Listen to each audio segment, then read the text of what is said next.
Blah.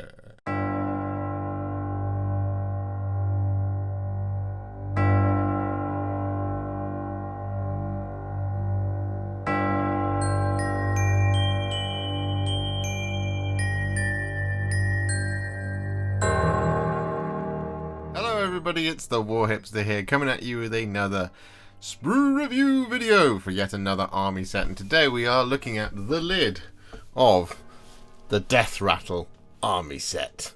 Yes, Games Workshop have been very kind and they have sent me the Deathrattle army set early to build up, paint and review with all of you, and that is exactly what we're going to be doing, so a massive thank you to them for doing that. I've been really excited for this one. I've been really excited for it.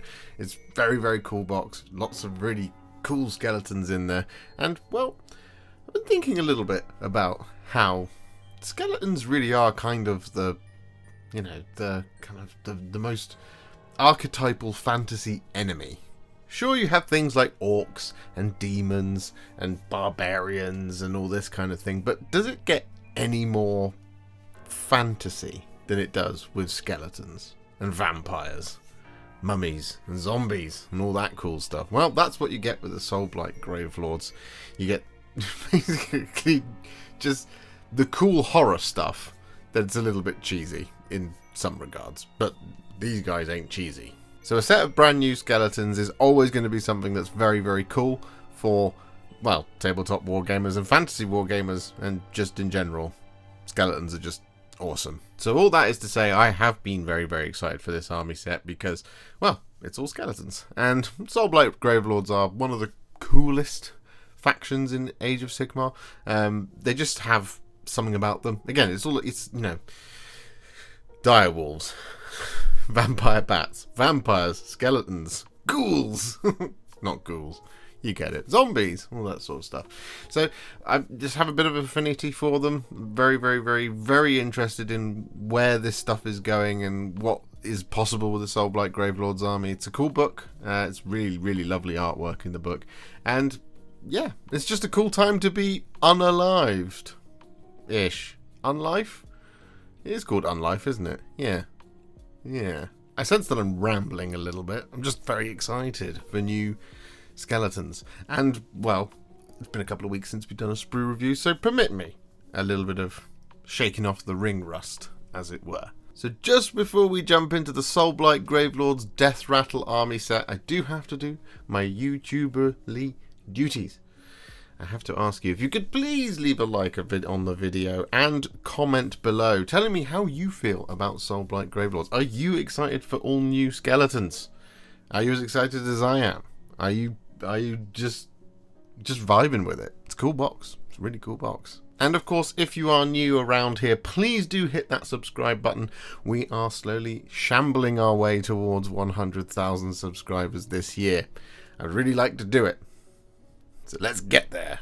So without further ado, let us jump in now to the Deathrattle army set. Okay, here it is then, Deathrattle, the army set, Soulblight Gravelords. It is here at long last. It's quite surprising. Looking cool. Let's have a look at what's inside the box, shall we? So inside the box we get ourselves. It's quite weighty. But there's no damage to the box, unlike my Emperor's Children box.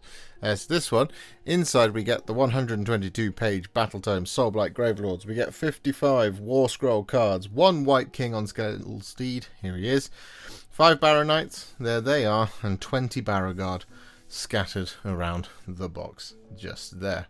And, well, it's a pretty simple, pretty neat box. So, all in all, 26 miniatures in a Battletome and some cards. There we go.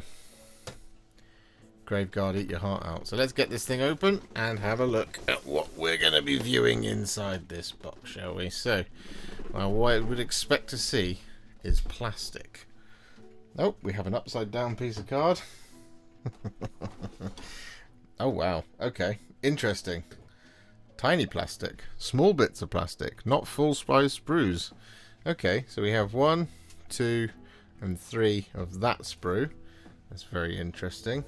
And we have 1, 2, and 3 of that sprue. Is that another one? something just fell in. Okay, so something's broken. But I can't tell what. Okay, we're going to have to be really careful here. But that does look to be another one of those. And that looks to be another one of those. So that must be the Barrow Guard. And there we go. I'm nervous now. Something hath snapped. Okay, so, well, that's pretty. They're pretty neat little tiny sprues there, but okay. So pop them to one side. Just for a second. We have this, which looks to be the White King on Skeletal Steed. Just here, like that. Cool. And again, very tiny little sprue. We have our knights. Or is that White King? Huh. That looks like the White King. And that also looks like that goes with being the White King. Yeah, that would make sense. Maybe it's a 3 sprue deal. Interesting. We'll find out shortly, I suppose. Then we have the knights themselves. Here they are. And there is our missing bit that fell off. Which looks to be a actually sheared piece. You can see here.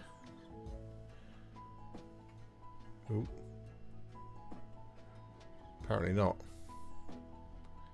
Come on. There we go. You can see that there, like that. It's difficult to know where that's actually come from. It looks like a bit of armor or something that's come from one of these, perhaps. Oh, I think I found it. Just there on the knights. I think it goes on there. Oh, that's disappointing. That's going to be important then. Okay, yeah. That looks to be where the break is. Okay. So we'll keep that piece safe for now. In fact, we'll pop it over here on my little sideboard. And we'll get this out of the way. Okay, but one piece being snapped is okay, I guess. Right, now we have another upside down piece of card. I don't think there's any other pieces in here. No, I think we're safe in that regard. Cool. So we then have, we should have at least, a pile of bases. One just descended to the ground. 1, 2, 3, 4.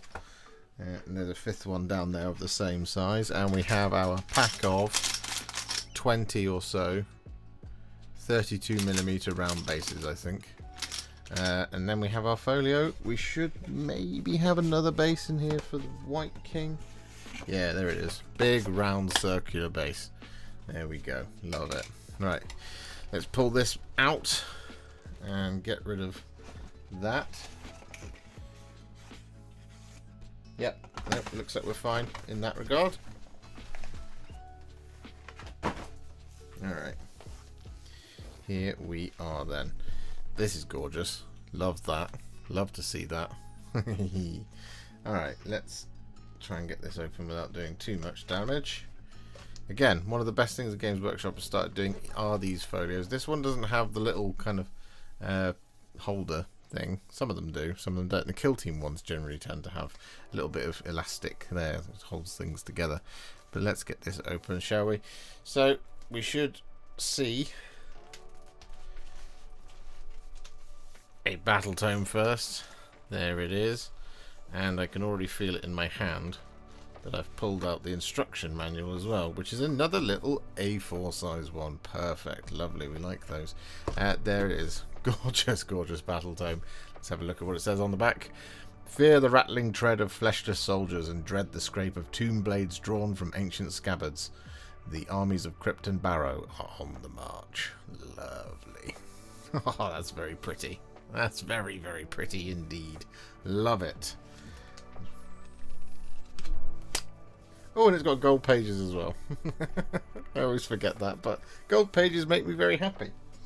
Okay, let's just pop the book to one side just for a second. And we have the War Scroll cards in here as well. There we go. There you go. Just the one piece of artwork on it, but opens from both ends. Not that you wanted to do that really, but there we go. War Scroll cards. That's it. That is all of the contents of the Deathrattle army set for the Soulblight Gravelords. Oh, and of course a piece of protective card as well. There you go. Lovely. Alrighty. So let's get a quick look at those instructions and see what the deal is. So here we go. Sort my life out a little bit. Instruction manual, there we are. So inside it we have 5 60mm oval bases, 1 80mm round base, and 20 28mm round bases. So that's the 20 for the Barrow Guard, and 5 for the Barrow Knights, and 1 for the White King. And we have our little key here to show you the difference between a 60mm oval and a 28mm round. But interestingly, the 80mm doesn't fit in there because they clearly haven't got enough printing space to do that. But I think they're hopefully assuming that you'll recognise the difference between that and the 28mm round base. But it does seem strange that a 60mm oval and 28mm are here. It makes sense when you have the 28, 25, 32s, just to show you what the difference in size is. But, you know, is what it is. So, as we can see there, yeah, we got it right. It is 3 sprues for the White King, 3 sprues times 4 for the Barrow Guard, and 3 sets of sprues for the Barrow Knights as well. And we obviously, in the instruction manual, it kicks things off with the White King on Skeletal Steed. And then we got a little optional extra here already on page 1. That's excellent. That's what we like to see. And then we have 2 variants of the White King on Skeletal Steed. We actually have the White King or the White Lord. That's going to be interesting. I'll have to see what the difference between those two are. Not a named version by the looks of things. I actually really like this. I think that looks very groovy. That's cool. I like that a lot. So there we go. It comes onto the pink track for the White King on Skeletal Steed. Then on the green track for White Lord on Skeletal Steed. So there we go. Barrow Knights. So then here we have interchangeable parts rather than optional extras. We have interchangeable shields and interchangeable helmets by the looks of things. And then we have optionals in terms of lance or sword here on the champion. Or no, the knights have the lance and the champion has a sword. And then we have a banner. That makes sense. And we have a horn, musical horn as well. That makes sense. And then we have just a couple of basic dudes with some lances. It's not terribly customizable, but do have interchangeable shields and helmets, which is nice. And now we have the Barrow Guard, and this is going to be interesting because we're almost at the end of the instructions, as you can see there. So I'm guessing it's duplicate sprues. Well, we've seen it's duplicate sprues. It's 3 sprues that are in here 4 times. So that would assume to me that each of those sprues builds 5 miniatures. And then you have your options, right? So your champion here with the giant mace, which looks awesome. The sword there. We have the sword and shield, and we have the big choppy axe just there for the 2 Barrow Guard. We have the banner, sword, choppy glaive, and we have it's the same thing. We have musician, and looks like just the 1 musician layout. But then we also have sword, choppy glaive, and we have, should be on the back here, yeah, sword, choppy glaive. Okay. Oh yeah, look, you can see here it's a pretty decent breakdown of the instructions just there, kind of how it lays out. A lot of them looking very similar, but there's not the end of the world. 2 banners, 2 champions, 2 musicians that look the same. We have the choppy glaives and the swords and shields. Swords and shields here and choppy glaives here. So, well, I mean, the question then I have is there a functional difference in the battle tome? So let's have a look. In fact, let's have a look together at the White Lord as well. Why not? Let's do that.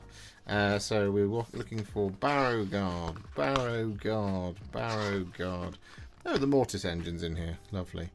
White Lord on Skeletal Steed. That's the first thing. There it is. White Lord on Skeletal Steed. 10-inch move. Health 7. 3+ save. Control 2. Lord's Tomb Blade. Charge +1 damage. Crit mortal. 4 attacks. 4+ to hit. 3+ to wound. Rend 1. Damage 2. It's got rend. Skeletal Steed's hooves and teeth. Add 1 to charge rolls for friendly Deathrattle cavalry while they are wholly within 12 inches of this unit. Or pick a friendly non-hero Deathrattle cavalry unit that has not used a fight ability this turn and is within this unit's combat range to be a target. So fight immediately after the fight. And then the White King on Skeletal Steed, there he is. If an attack made with this King's cursed relic weapon scores a critical hit, the target becomes cursed for the rest of the battle. Subtract 1 from save rolls for cursed units. Oh, that's pretty good. Immortal Conqueror, pick an objective or terrain feature within enemy territory. First turn, add 1 to hit rolls for attacks made by friendly Deathrattle units. They are wholly within 6 inches of that objective or terrain feature. Okay, I mean, it's okay, but it's not the greatest. A bit situational. It does have 1 more health, though, the King. So that's cool, I guess. But otherwise, functionally the same. Oh, and 1 more attack with the King's relic weapon. Okay. Barrow Guard. There is no difference. There you go. Just white blades. There we go. Questions answered. Questions asked. All that good stuff. Alright, well, yeah. I mean, we've already flipped through this, so I guess we're just going to kick off with the Sprue review. So as per usual in these Sprue reviews, what we're going to do is we're going to go through in order of the instruction manual. And as we've already seen, the first thing in there is the White King on Skeletal Steed / White Lord on Skeletal Steed. So in order to build this, we're going to require this Sprue and this Sprue just here. So all 3 of those. And we're going to require the 80mm round base. There it is. This is going to be cool. So let's start by snapping this one in half, so we know we've got all 3 of our sprues. There we go, and we'll take it with this one because that's the quickest one to do first of all.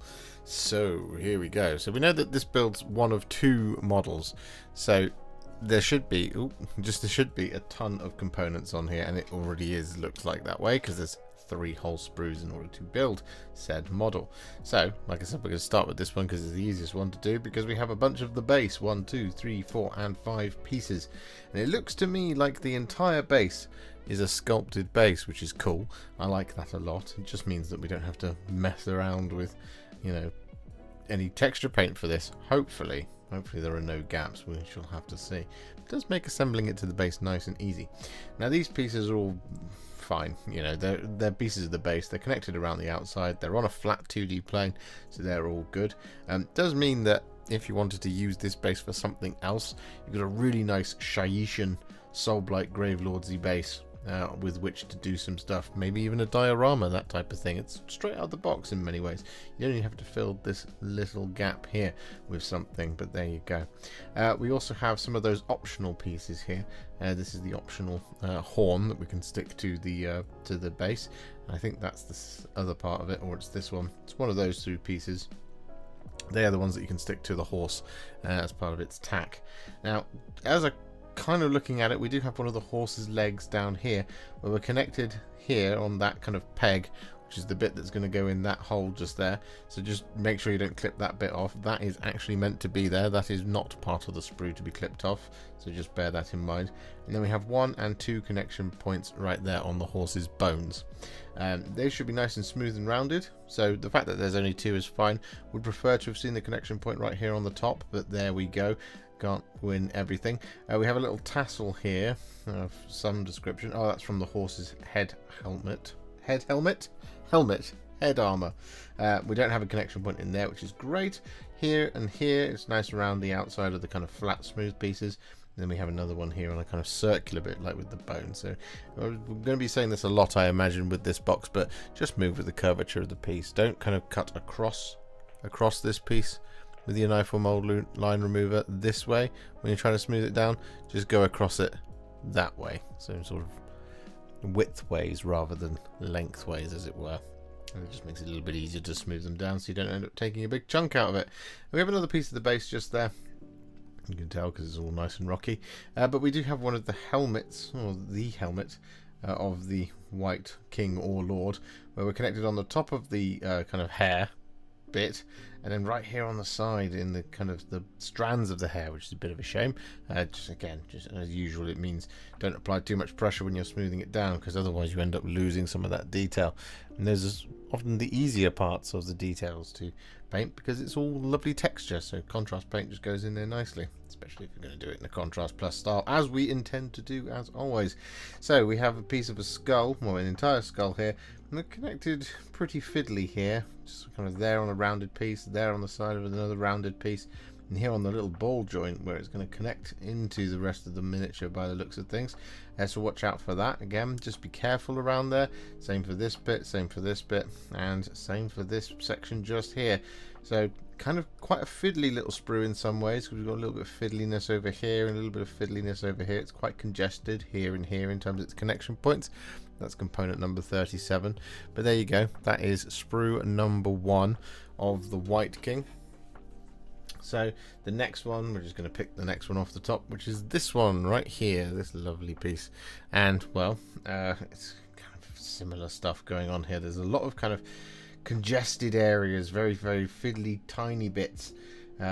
Everything looks fairly solid though. It shouldn't be too spindly. That being said, we do have a broken sprue, so you're going to want to be careful with these pieces, like these kind of bits of fabric here. Thankfully, we're not connected on the end there. You can see my finger in the gap there, but we do have connection points here and here on the reins. You want to clip here, then here, then here, then here, so as not to put any stress on it. You don't want to clip here because you might put some stress just there on that corner and end up snapping it. You can see it's already a little bit shiny, so just watch out for that. We have another rock here with a little hand poking out, which is really cool. I like that. It's a gravestone of some description. Another little rock over here for the base as well, and then we have the horse's head, and I think we have, by the looks of things, 2 different horse heads, or at least 2 different horse set of armors. Or just one actually. If it's 4 components for the head, that's interesting. They are connected down the middle, so you want to watch out here. For example, you might end up with a seam going along there, which is at the apex of the armor on the horse, so just watch out for it, because it means you could end up with a gap if you don't kind of use enough glue or push it together, or indeed clean it off well, because if you don't kind of get all that extra flash off, you end up with a little gap that gets created, so just watch out for that. You might need a little bit of green stuff, but you should be fine usually, but we shall see. We have the sword here where we don't have a connection point on the cutting edge of the blade. Fantastic, love to see that, 10 out of 10. But then we do have a spear over here. We do have a connection point just here on that little bit of blade. This is okay because we've got the kind of corrosion and eat it away section just here and right next to it. So even if you do accidentally take too much off that, it just kind of becomes an extension of this. It's when you get a smooth long edge like this, and if you connect a connection point right there and you end up kind of taking too much off, you really notice it in the terms of the the silhouette of the piece. So just watch out for that. Otherwise, it's looking pretty good. Like the horse head stuff, it is in 2 halves, as we've already mentioned, and it is a little bit congested around here and here. Same for over here, but at least they are on flat areas. It's just quite fiddly areas to get your clippers into, so just watch out for that. We do have a tiny piece over here, component 44. I'm not entirely certain what that's for. It looks like a little kind of, oh, it looks like the kind of eye guard, part of the helmet. So that's where it is. Be careful, because that's the type of place that's easy to miss. And then we have half of the horse's body here. So we're connected in 1, 2, 3, 4, 5, 6, and 7 places here. So this is going to be one of those ones where you're going to want to kind of rotate the piece in this kind of orientation just to make sure you've got all of the flash. And well, it is connected in on the underside of the hoof, that's fine. But then we have one here again in the bone, so just watch out for that. We are in 2 halves, of course, as we've already mentioned, which means you might end up with a gap here and along the back, but it is armor, so at the end of the day, it's not the end of the world. It's not like when there's a gap between the kind of the horse's rump, basically, if it's the organic part. So it's armored pieces, so if it's got a little tiny gap in it, it's kind of okay. We don't mind it so much when the horse is in half like that, like because of the armor.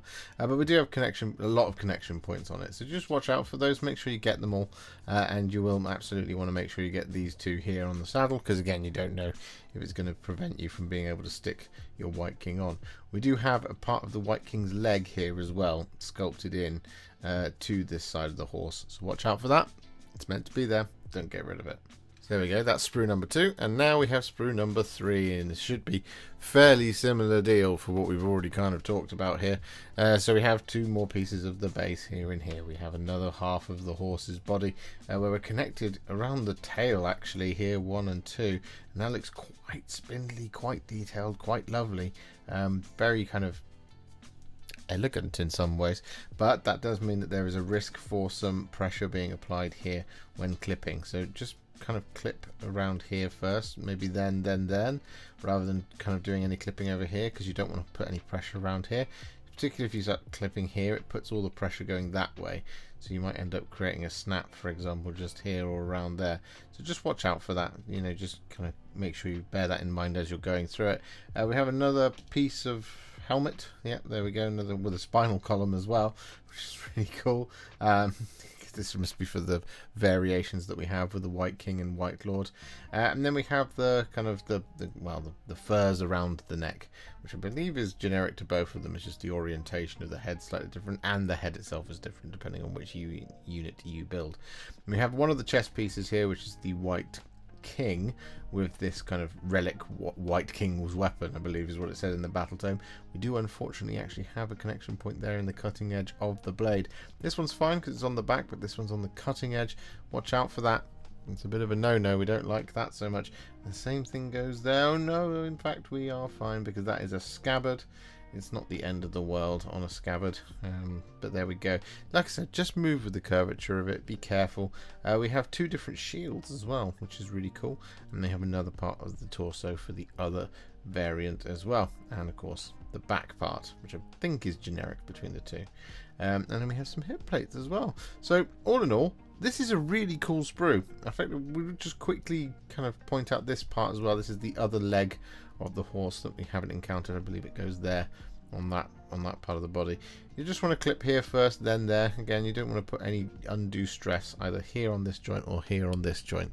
So just go for the underside of the hoof and then that part afterwards when you're clipping it in order. Same here actually. You want to clip at this end by the gauntlet, then there, then there. Don't start here because you don't want to put any pressure on it, and that way you don't run the risk of snapping stuff. Okay.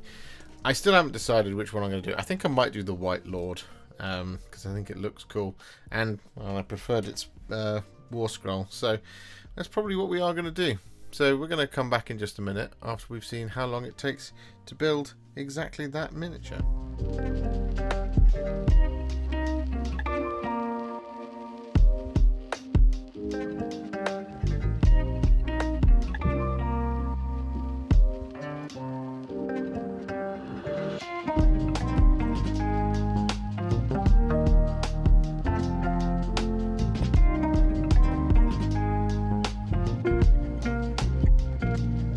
We did end up going with the White Lord build in the end. I really like it. And I think it looks great. The sword is fantastic. It looks absolutely amazing. And I love this base. This is going to be a hell of a lot of fun to paint, I'm sure. So we're going to pop the White Lord to one side now. And we're going to move on. And the next thing in the instruction manual, as you'll recall, is the Barrow Knight. So in order to build those, we're going to require this set of 2 sprues, this sprue, and 5 of our 60mm oval bases. We're also, because mine's broken, going to require this bit. So pop that to one side again, just being careful not to lose it. What we'll do first is we'll snap this sprue in half. There we go, and we will look at them one by one. Now I can't imagine that there's going to be too much that varies from sprue to sprue. It's basically going to be the same stuff over and over again, as the horse kind of bodies are on, well, every page and every sprue. But what we do actually have here, something just to point out, as you can probably see it there on the banner. Big chunky mold lines. There we go. So the White Lord was really good. There was barely any mold lining going on that model, but here we have quite a bit of it going on. Just on this sprue at least. Maybe on the others we're on okay, but the banner there, for example, does have a big old mold line going across the top of it. So you can see the same thing going on here on the what's it called? The horn on the musician. It's just something to point out there. Anyway, the things that we normally look out for, let's have a look, shall we? So we have a sword just here where we don't have a connection point on the cutting edge of the blade. Here we're on kind of that's the cloth just there. It's on a bit of an angle, so it's a little bit kind of tricky to get at as well. It's quite congested, and I think that is generally going to be the theme of these skeletons. They're also, again, whilst building the White Lord, I experienced is just everything's a little bit bendy, so it's just a little bit fragile. It's probably not going to snap. Well, one would hope it's not going to snap, but things are a little bit precarious as you're going through, so just bear that in mind. You just need to be really careful on things that you might not necessarily think are particularly spindly. They in fact are. We have another sword here where we don't have a connection point on the cutting edge of a blade, and we have one of the lances here where we're connected on the actual haft of the lance, here and here and here as well, and then we've got another bit there on the cloth. It'd be slightly easier if it was on the bone, because whilst we talked about it before, you do want to move with the curvature of the pieces when it comes to the kind of small things like the bones. Actually, in the end, if you do kind of accidentally kind of gouge it or kind of take a little bit too much off, it's a bone. It doesn't really matter. It just shows a little bit more decay, as it were, when it comes to these model kits. So in the end, you almost don't need to be particularly careful. Just really go after those mold lines. But in the interest of building them as we would normally and reviewing them as we would normally, that's why we're pointing those things out. We have one of the shields here and another one of the shields here, which these are interchangeable, as you'll recall. They are not part locked. As you can see, what they have is they have these little dots, which is where these things glue in. 1, 2, and 3, 1, 2, and 3. So just bear that in mind as you're going through, that you should be fine. But there we go. So we have one of the heads and helmets type things with the kind of little, well, fin, for lack of a better word. And again, we have a big old mold line going across that one. The bodies, though, actually, to be fair, don't look like the mold lines are too bad on them, though they do seem to be crossing the plane just a little bit here. These are very similar to the White Lord in that the kind of the order of operations of clipping them is quite important. You want to clip on the tail first, just here, and again, it's just so you don't put any stress on those, because, as mentioned, these are a little bit fragile. But as I say, we do have one of the helmets here where we're connected on the inside of the helmet, where it's going to be covered presumably by a skeletal head, and then one here on the fin, and the same job goes on over here and here on the one at the bottom there.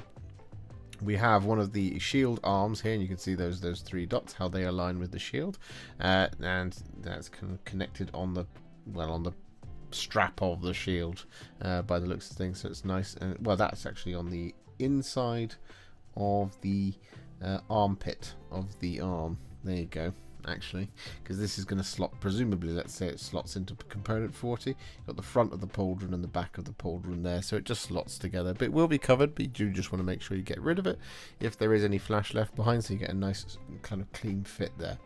The legs and stuff, we've got one here, and I'm not sure if we've got any more. It looks like it's just the one leg on this sprue, actually. Yeah, okay. Well, we're connected on the underside of the stirrup here, and then on the back side of that bit of leather is what that is. So that's okay. That's looking pretty good. We have one of the kind of hand guards for one of the lances just here, which would kind of fit there, which would make sense. Possibly it makes sense to go here on the banner pole by the looks of things, is what that is. 22 and 24. Yeah, that would make sense. But the bodies, yeah, I mean, look, they're pretty much exactly as the White Lord or White King sprue. There's lots of connection points: 1, 2, 3, 4, and 5. 1, 2, 3, 4, 5, and 6. You're just going to move it in that 2D plane in that kind of orientation, just to make sure you get all of it, and again, so you get a nice tight fit. Although here the horse's head is in one single piece, so you don't have to worry about any lines going across the middle in the event of it being 2 pieces sliding together like so. So that's pretty good. I mean, aside from the mold lines, I like the sprue. It's not bad. The build doesn't seem that complicated at the moment, but we shall see Let's have a look on this one, shall we? So this is our next sprue along, and well, again, much the same things going on here. We have 2 of the horse's bodies, and once again, 1, 2, 3, 4, and 5. 1, 2, 3, 4 connection points. Not one on the tail this time, not one on the tail that time either. But again, 1, 2, 3, 4, 5. 1, 2, 3, and 4, and 5 connection points. Again, just move it in that orientation to make sure you've got it. We have some of the reins here. They're nice and thick, rather than kind of spindly leather. So again, they should be easy to deal with and clip out. I actually have part of the leg here, so some of these are kind of sculpted into the bodies of the horse in terms of like the bum, for example. It will mean that there's kind of less customization here in terms of swapping riders between things, but again, the more talented builders out there will have a better time with that kind of thing over than above what I would be able to do, because I'm not a talented builder. We have 2 of the lances. Again, we're not connected on the cutting points of the lance tips, but we are here, here, and here, and here, and here, and here on the haft of the lance. So, you know, all good. Love to see that. Arms and shields, very, very similar. Yeah, like I said, I mean, there's not too much to cover on all of these sprues once you've looked at one of them. Torsos connected at the waist here, which is great, and here at the kind of, well, it looks like the gorget or the back of the head, for example. I mean, even so, it looks like kind of this is the top part of the heads, which glues on, so that's the bit that's interchangeable. Okay, yeah, that makes sense. So yeah, whilst you do have those interchangeable parts like the shields, like the hats and stuff like that, and of course you have the options on things like the banner and the drum, not the drum, it's a horn. Not too much customization going on here. We do have 2 more horse heads here and here that are connected in one single piece, but they're not actually attached to the bodies. Instead, we've got the entirety of the spine, which is an absolutely glorious component to see. Not once, but twice. This is a hilarious one because that's a leg and a spine and a head all in one. What a component. That's a model all by itself. Poor horse. Well, there you go. So there you go. That's sprue number 2, and then sprue number 3 is this one. And once again, it's exactly the same feedback as we've had before for the other sprue. You just want to be careful on all of these. It's quite congested in places, like for example around this whole assembly looks like a nightmare, but it isn't. Connected around the outside of the piece, but a lot of connection points. 1, 2, 3, 4, and 5. Same for these horse bodies, actually. 1, 2, 3, and 4. 1, 2, 3, 4, 5, 6.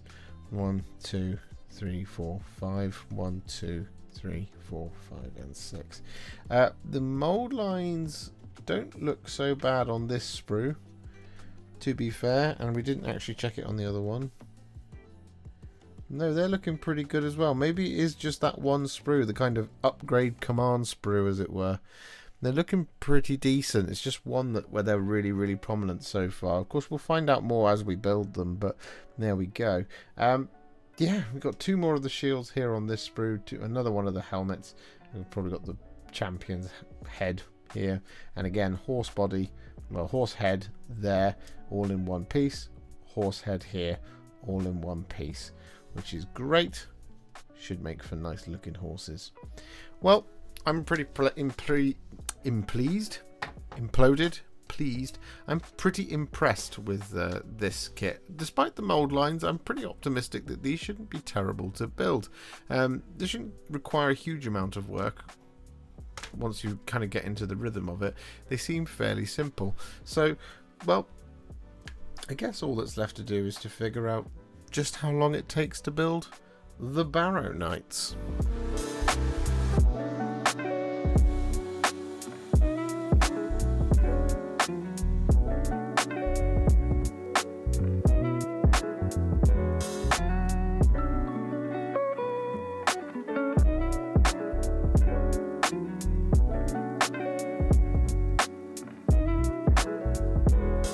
With our Barrow Knights all built, we now have our Barrow Guard, of which we get 8 sprues and a bag of 28mm round bases to build them. Now, these are identical sets of sprues, so that right there is a set of 5, presumably. 5 Barrow Guard, like that. And then same again. And then same again. Like so.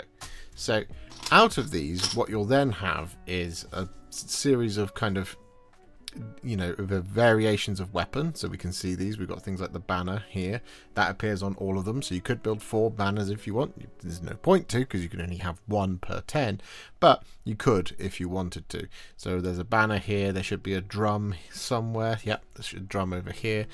We then should have things like the champions big weapon and it's various other things as well. So you could build 4 champions, 4 banners, 4 musicians. You could create a proper marching band's worth of Barrow Guard. However, the instructions do give you the kind of ability to build different variants of each of those things. So the champion, there's 2 different champions on here with just a different weapon loadout basically. The musician can be built as a normal guy, and the banner can be built as a normal guy as well, which gives you that further variation. And then of course there is the things like these glaives and the swords and shields as well. That's how it works. So we are going to just have a quick deep dive into one set of sprues, because as mentioned they are quadruplicate. And well, what we'll do is we'll start by snapping this one in half. There we go, and that is how we get 3 sprues per 5 of the Barrow Guard. So these actually, when looking at the instruction manual, don't seem to be too intensive to build. If we just have a very quick look here, as you can see we've got interchangeable parts in terms of the heads, but each one of these, 1, 2, 3, 4, 5, and that's it. 4, 5. Same thing there. If we flip it over for the general Barrow Guard, 1, 2, interchangeable hat, 4, 5, 4, 5, 1, 2, 3, and then the banner should be 4, 5, 6, 4, 5, 6. Yeah, there you go. So these should be a walk in the park to build, but are they a walk in the park to use on the sprue? So let's have a look at the first sprue just here. So let's have a look, shall we? We got a stray hair of mine because my winter coat is starting to shed. This one is a little bit distorted, it's a little bit warped on the end. I'm not sure if that's the same for all of them, but there we go. In fact, actually looking at the 4 I've got here, they appear to be a little bit bowed here and there, but it shouldn't be the end of the world. But firstly, let's check out the things on the sprue. So we have a sword here and a sword here, where we have a connection point not on the cutting edge of the blades, which is fantastic. Same here on the glaive, and same here on this glaive. Perfect. 10 out of 10. Don't change. We have the drum, where we actually are connected on the skin, which will be on the top of the drum, so that'll be very visible if you don't get that nice and smooth in your knife or mold line remover, so just bear that in mind. And we have a couple of the shields, 1 and 2 over here. We're connected around the outside or on armor here and here, which is perfectly fine to see. We have the other half of the drum assembly just there, which is connected on the underside of the drum, and then here where the skin is going to go on top. So you want to definitely make sure that you get that scraped down, because otherwise you won't get a nice clean fit. And then we are connected here in the armor once again, not on any bones or anything like that so far. Good stuff. We have some of the bodies, 1, 2 and 3, connected on the cloth here on the outside, here in the armpits and on the underside of the boot. Absolutely fantastic. Mold lines seem to be in pretty good nick here. We don't have too bigger thick chunky thing going on, unlike those Barrow Knights, which is really nice to see. We have another part of the drum assembly again connected on the inside, where the skin's going to go over the top, so just watch out for that. So clearly the drum is 1, 2 and 3 pieces, so the drum might be the most intense one to build out of the set of miniatures. So there you go. And well, the sword arms, this one and this one, we're not connected on the bones here either. We're on the armor and on the pommel of the sword as well. So that's pretty good, all told. I like this sprue. I like it a lot. This might be one of my favorite sprues I've seen for a while. Very nice. Okay, next up we have this sprue, and again at this point we shouldn't be anticipating anything too dramatic or drastically different from the other one. There we go. There's the Barrow. There's the champion's mace. There you go, lovely, and it's connected. Well, it's kind of on a cutting edge, but it's a mace. It's a dull weapon, so it's not really a cutting edge. It's just one of the spars of the mace. We have a connection point here with a kind of floating little what do you call those? Anyway, bit of sprue, that needs to come off. Then we're connected on the pommel, or the counterweight again, and connected here on the armour. We have a glaive here where we're not connected on the cutting edge of the blade, which is fantastic. Sword here and sword here that also avoids it. Again, my winter coat is coming off, so there we go.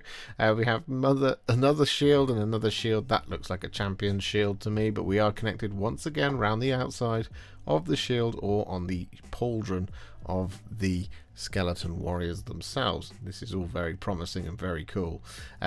Connected here on this body, again, not on any bones, we're on the underside of the foot, armpit, and the bit of kind of cloak.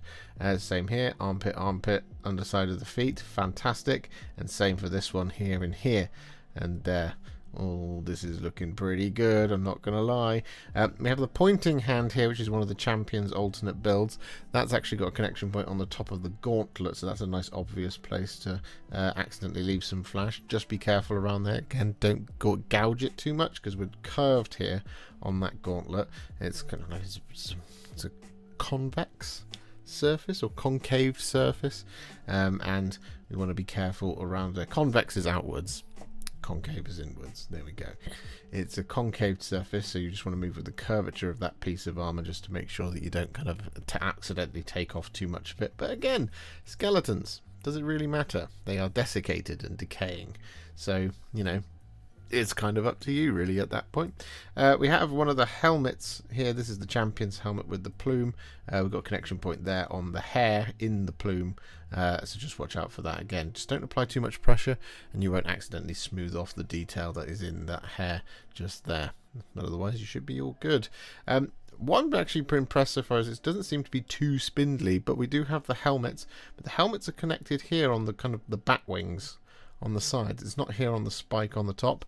It was the same on the other one, which is really, really good. I like that, because again, you could have seen a connection point here, which then would have made pressure when you clipped it off the sprue, and that would have made it quite difficult to handle. Otherwise, this way, it's actually really sturdy and really nice to see. So this is a good looking sprue. So are we going to stick the landing here on sprue number 3, which is also slightly bowed? Yeah, they're all bowed. And, well, there we go. Look at that.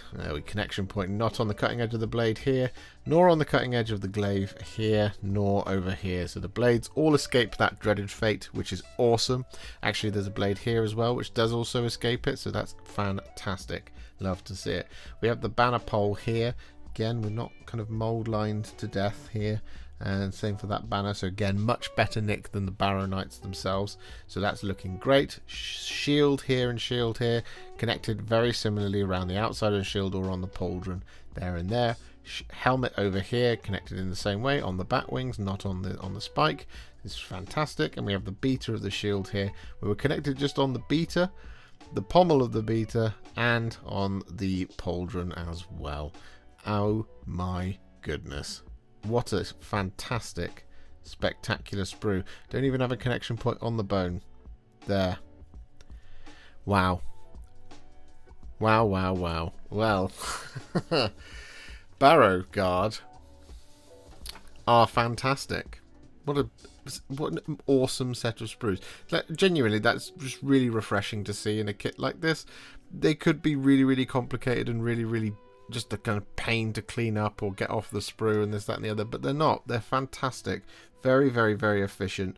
Very, very, very cool looking set of miniatures. And my goodness me, I reckon these will be one of our record build times, if I'm being honest, for building these. 5 components per model, maybe a little bit variation here and there for the banner and the musician. Well, we'll have to find out, won't we? And we'll do that in just a sec.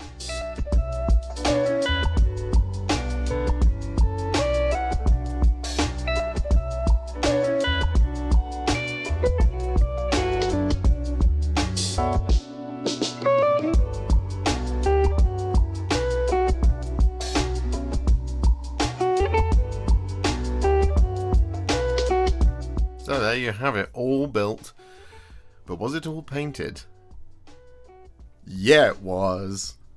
So first up we have the Barrow Guard, all 20 of them. I did 10 with the halberds and 10 with the swords and shields. So the whole gamut of it will be covered in the painting video, and I really love how these have come out. These were what I did first. Then we have the Barrow Knights. I did these last. Yeah, similar scheme, just very, very cool. Looking awesome here, by the way, even if I do say so myself. I really love how that verdigris come out. I can't wait to show you. And finally, I did the White Lord in the end rather than the White King, because we've already got one of the White Kings on skeletal steeds done on the channel, so I thought we'd do something slightly different here with this one. And this one's the brand new one, and I think it just looks absolutely fantastic. Again, slightly different to the others. Yes, I did manage to paint the entire thing, and I'm really, really pleased with it. It's a slightly different style of painting to what I normally do. We do a lot of kind of clean lines and all this kind of thing, but this, they've got to be dirty, they've got to be verdigris, they've got to be grim, you know. They're not perfectly shiny skeleton warriors. They've risen from the grave and they're unhappy about everything, really. So we've got painting videos for all of it coming, of course, and well, I'm just excited to share it with you because it was really fun for me to do. So yeah, well, I hope you enjoy all that content. I hope you're looking forward to it. So the meat of the Sprue review, as it were, due to a lack of meat, that's why that's made me laugh. Bones! I mean, ultimately, the Soulblight Gravelord stuff in here, the Deathrattle Skeletons kit, is essentially everything you'd ever want from these models. I'm just going to start with the Barrow Guard. Firstly, because it might be the best set of miniatures that we've ever had on the channel in terms of a Sprue review. Yeah, I said it. Yeah. There's a little bit of duplication here and there when you're building the miniatures. I mean, some of them do naturally look very similar, given as they come in sprues of 5. However, they're skeletons. It doesn't really matter, you know. You theoretically will have lots of these, and the fact that they're all kind of shambling forth as a legion, it's like Necrons. It doesn't really matter that they all look fairly similar. It's all good.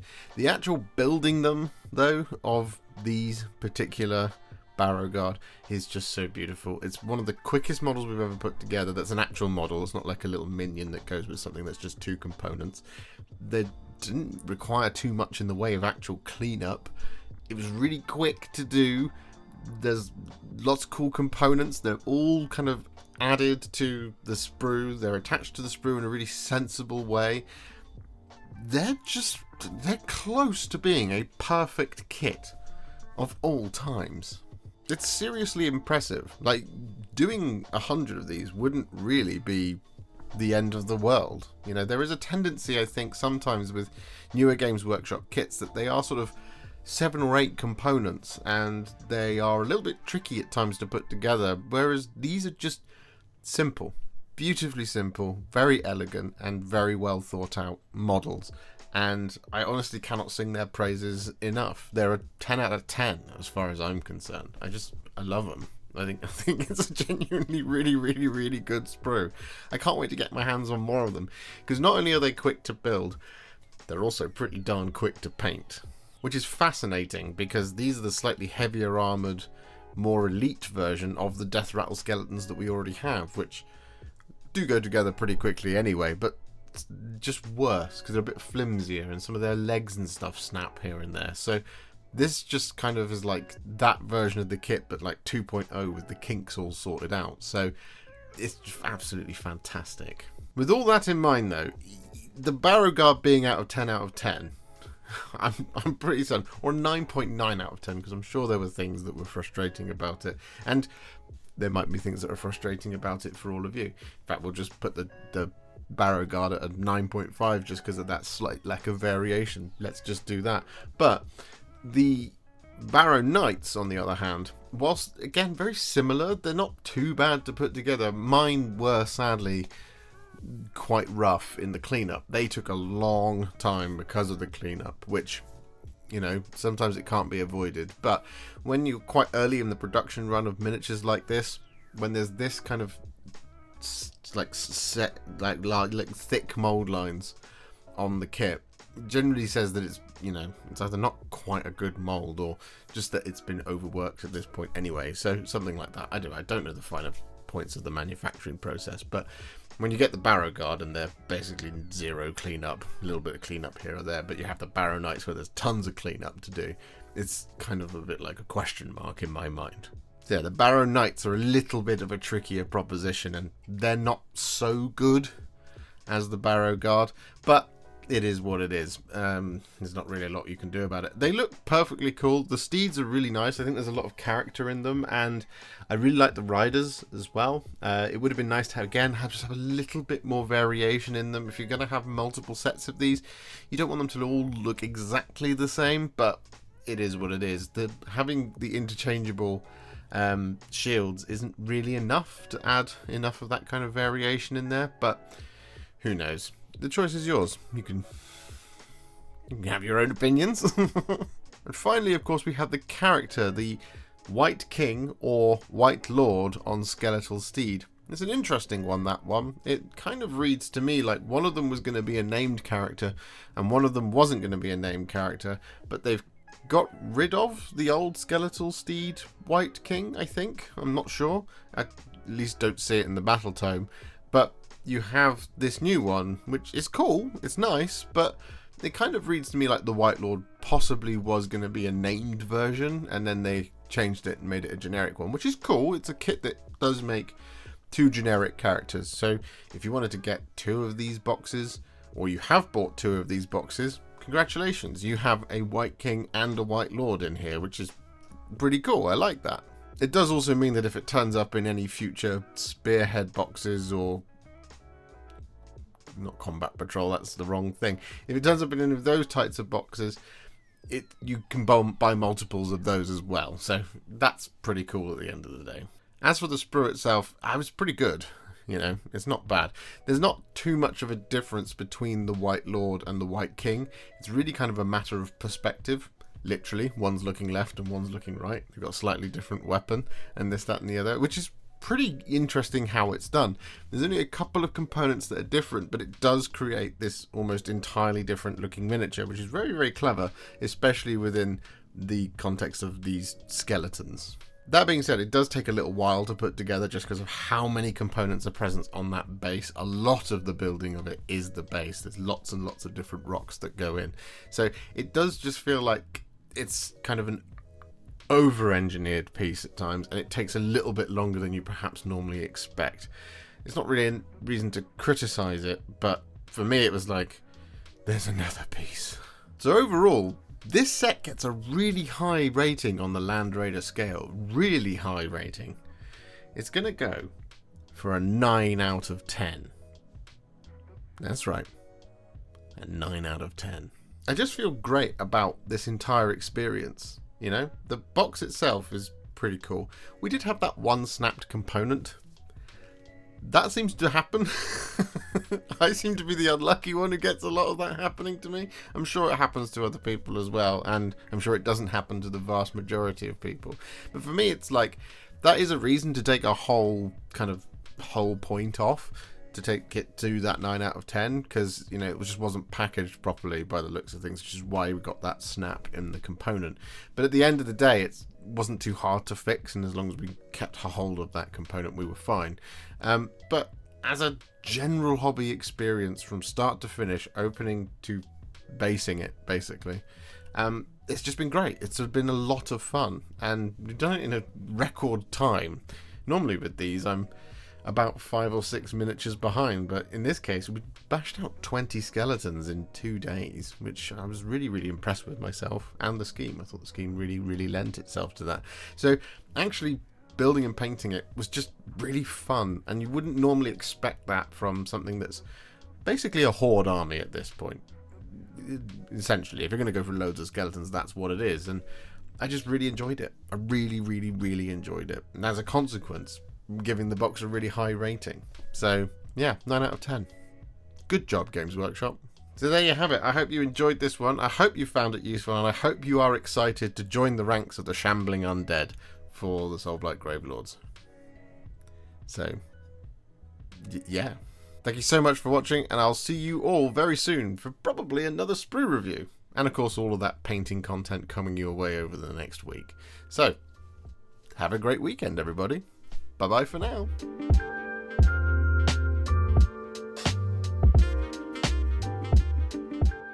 If you enjoyed this video, you love the channel and you'd like to support me further, you absolutely can do so by heading to patreon.com/Warhipster, just like all of these wonderful, amazing people have done.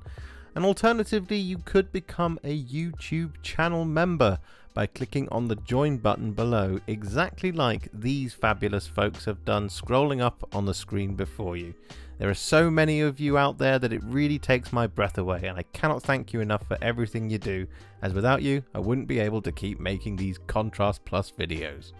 And if you really like this video and you want to send me a little thanks, just click on the thanks button just below this video. Don't forget to share it, like it, comment on it, and don't forget to subscribe to the channel, and to make sure you stay up to date, don't forget to click the bell icon.